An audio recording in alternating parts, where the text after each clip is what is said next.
Uşaqlar, İFədin xəbərlərini izləmək istərsiniz? Gəlin, İFəd bən xəbərlərinə baxaq.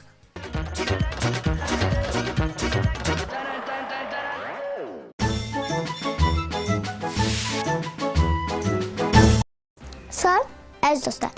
Bizim xəbərlər efirədir. Birinci xəbərimiz, Yaponiya rəsm müsabiqəsində qalib gəlmiş rəssamların sərgisi açılıb. Daha geniş izləyək.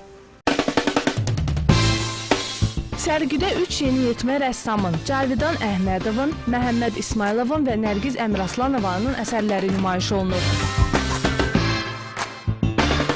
Sərgilənən 57 əsər qrafik kompozisiyalardan və qismən də yağlı boya ilə işlənmiş tablolardan ibarətdir. Sərgi fevralın 3-ədək davam edəcək.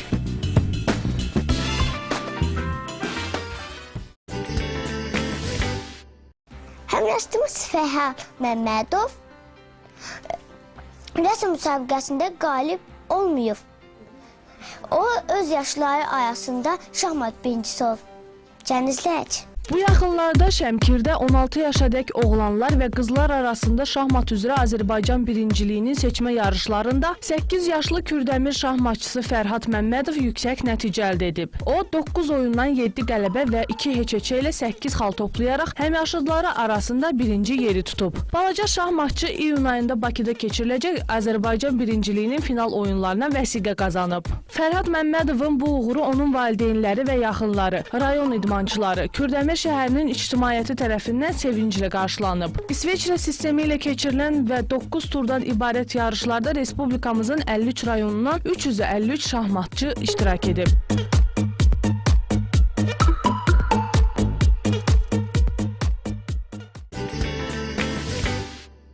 Amerikalılar bu dəfə 4 ayaqlı meteoroloqun hava haqqında məlumat almasında qərar gəliblər. Cənizləyək.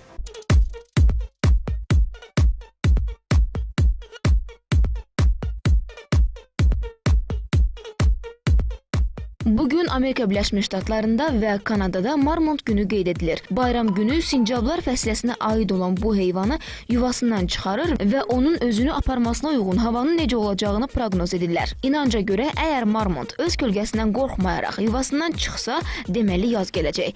Əks təqdirdə daha 6 həftə yazı gözləməli olacaqlar.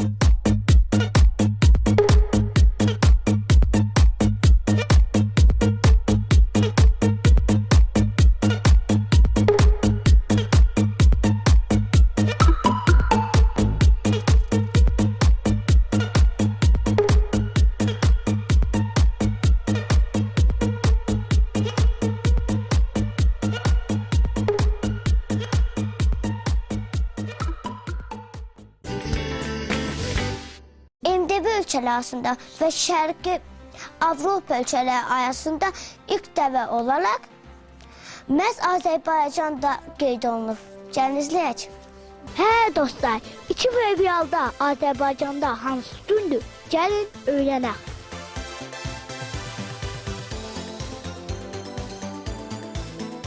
Salam. Buyurun. 2 fevral nə gündür? Məhəmməd Əmir Əsədzadən doğum günü. Dostlar, inana bilmirəm. Salam.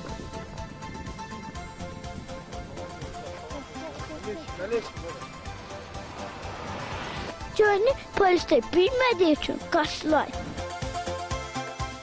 Salam. Salam.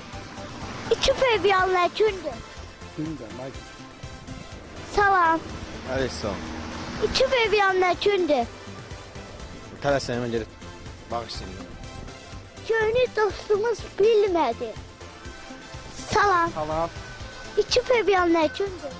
2 fevral? Bilmirəm. Onu balacalara baxıb öyrənərsən. Baş üstü. Gənclər fondu yaradılıb prezident tərəfindən. Gənclərə kömək etməkdir hədəfində.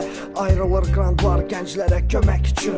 Qapısı açıqdır müxtəlif təkliflər. 2 fevral Gənclər Günü 1996-cı ildə Prezident Heydər Əliyevin sərəncamı ilə təsdiq olunub. Bu, Ulu Öndərin gəncliyə göstərdiyi diqqət və qayğının bir nümunəsi idi. Onu da söyləyək ki, Gənclər Günü MDB məkanında və Şərqi Avropa ölkələri arasında ilk dəfə Azərbaycanda qeyd olunub. Biz də bütün balacalar adından gənclərə uğurlar arzulayırıq. Yeni işlərə, tədbirlər, fikirlər, yenilik təqvimdə, gənclərin fondunun yeni ilində. Sizinlə mən idim. Xanım bizim xəbərlər üçün. Balaca Kelman valideynlərinə 1,5 milyon funt qazandırıb. Gəlin izləyək. 10 yaşlı Britaniyalı oğlan Kieran Williamson 5 yaşından ailəsi ilə birlikdə istirahətdə olarkən mənzərə şəkilləri çəkməyə başladığı vaxtdan şöhrət qazanıb. Bu balaca oğlan ilk dəfə Art Bazara 2009-cu ildə gəlib. Həmin vaxt qapalı hərrajda onun 19 şəkildən ibarət kolleksiyası 14.000 funta satılıb. Kieran bu pula valideynləri üçün ev alıb. Həmçinin rəssam Laurie'nin işlərinə müəyyən məbləğdə vəsait yatırıb. 2010-cu ildə isə balaca rəssamın ilk fərdi sərgisində yağlı boya, rəngli karandaşlar və sulu boya ilə çəkilmiş 33 işi nümayiş olunub. Rəsmlər Arizona, New York və Cənubi Afrika Respublikasından olan alıcılara 30 dəqiqə ərzində 150.000 funta satılıb. Karyerasına başladığı vaxtdan etibarən Kieran ailəsi üçün 1,5 milyon funt qazanıb. Sonuncu hərrajda alıcılar Böyük Britaniya, Avropa, Amerika, Yaponiya və Kanadadan olublar. Kieran diqqətini rəsmlərə daha çox cəmləmək məqsədi ilə növbəti dərs ilində evdə təhsil alacaq. O rəsm çəkməklə yanaşı bütün balaca oğlanlar kimi futbol oynamağı da çox sevir.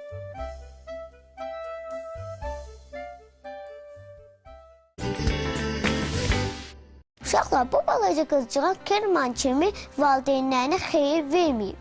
Atasının telefonunu götürüb, düymələri vuraraq valideynlərinə zərər verir.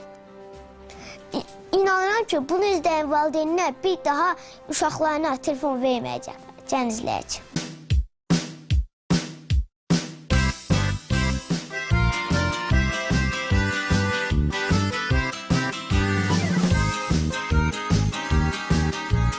Amerika Birləşmiş Ştatlarının Portland şəhərində yaşayan 14 aylıq Sarilla Stout'un valideynləri daha bir avtomobil almaq fikrində olmayıblar. Amma sən saydığını say, gör Sarilla nə sayır. Atasının smartfonunu gizlincə ələ keçirən bu fərasətli qızcığaz təsadüfən eBay internet hərracının telefonda quraşdırılmış mobil əlavəsini açıb. Təsadüflər bununla bitməyib.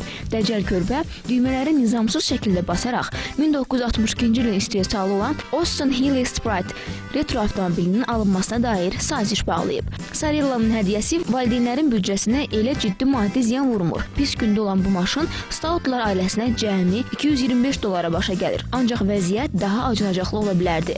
Məsələ bundadır ki, ailənin başçısı Paul Scout bir qədər əvvəl qiyməti $38.000 olan Porsche avtomobilin satışı barədə elanı gözdən keçirilmiş. Əgər qızı xırdaca barmaqları ilə bir neçə dəfə başqa düymələri də bassaydı, Almaniya istehsalı olan bahalı sport car ala bilərdi. Paul Scout bildirib ki, dəmir hissələrlə işləməyi bacarır və təsadüfən alınmış bu maşını saz vəziyyətə gətirməyə çalışacaq. Üstəlik köhnə maşının taleyi də artıq müəyyənləşib.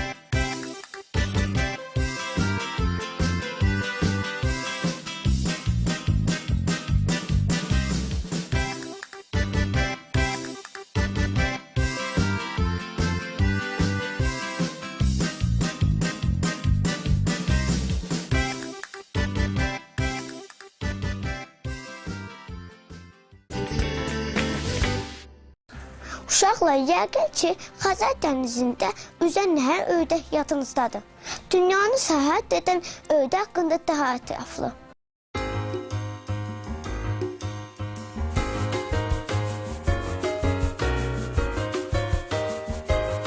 5 mərtəbəli bina boyda olan sevimli ördəyi artıq bütün dünyada tanıyırlar. Bu gözəl ev quşu New York, Tokyo, Osaka və São Paulo kimi böyük şəhərlərin körfəzlərində üzüb və təcrübə səbəb olub. İdeyanın müəllifi Hollandiyalı Florentius Hofman da ördək balası ilə bərabər dünyanın hər yerinə səyahət edir. Bəs necə oldu ki, bu qeyri-adi cazibəyə malik rezin ördək müxtəlif qitələrdən və ölkələrdən olan insanların sevgisini qazandı? Gəlin onun möhtəşəm dünya səyahətinin sirrini tapmağa çalışaq. İdeya 2007-ci ildə yaranıb. Müəllif uğurunu belə şərh edir. Ördək hər kəsin ürəyində xoş duyğular və nostalji hisslər yaradır. O nə sərhəd tanıyır, nə də ayrı seçkilik. O hamıya qarşı mehribandır, siyasətdən uzaqdır. Yaşından və aldığı tərbiyədən asılı olmayaraq hər kəsi barışığa səsləyir. Bir-birinə yad insanları qısa müddətdə olsa da ayaq saxlamağa və ünsiyyət qurmağa məcbur edir. Bu uğurdan ilhamlanan rəssam sonrakı illərdə də bir sıra maraqlı əsərlər yaradıb. 2010-cu ildə Braziliyanın São Paulo şəhərinin mərkəzi parkında quraşdırdığı 15 metrlik instalyasiya əhali tərəfindən kök meymun adlandırılıb. 2011-ci ildə rəssam İsveçin Orebro şəhərciyi üçün nəhəng sarı dovşan yaradıb. Bu dovşan dam örtüyü kimi istifadə edilən kiremitdən hazırlanıb.